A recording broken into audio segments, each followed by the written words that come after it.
Hello and welcome back to video number 2, which is calculating your costs for your monthly budget and potentially your yearly budget.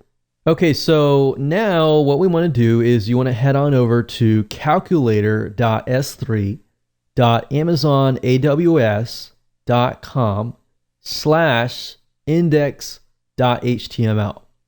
So once you enter that, you will be sent to this page, and we can begin to budget your monthly and yearly costs.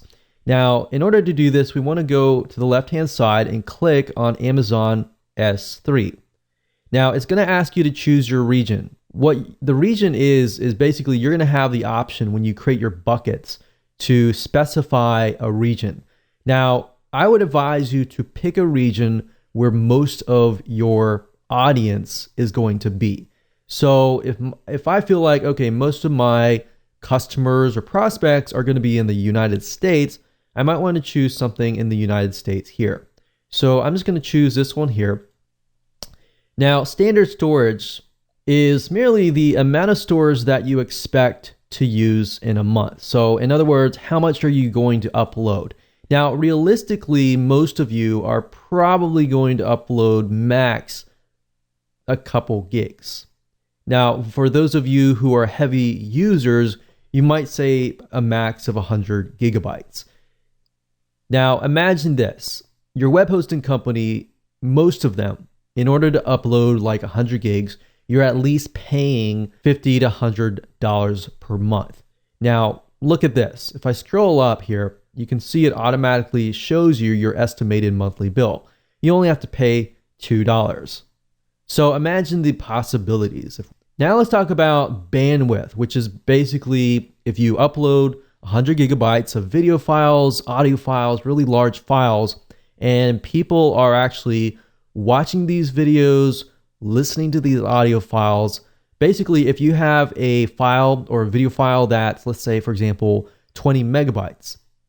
If it's 20 megabytes, then you send, let's say, 100 visitors who those 100 people watch that one video, then it's 100 times 20, which is 2,000, which is 2,000 megabytes, which is basically 2 gigs. So in this case, I just want to show you this. We have data transfer out, data transfer in. So these two are the ones that you will primarily be looking at. So let's try to max it out. Let's say, for example, that we have 500 gigs per month data transfer out and 500 gigs in. How much is that going to cost me? $55 per month, which is not a lot of money compared to web hosting companies that usually promise you unlimited plans, and realistically, there is no unlimited plan. So let's max it out and let's just say 500 gigs out and 500 gigs in. Now, I will be honest, most of you will never really reach even 300 gigs in and out. So if that's the case, then you're paying only $37 per month.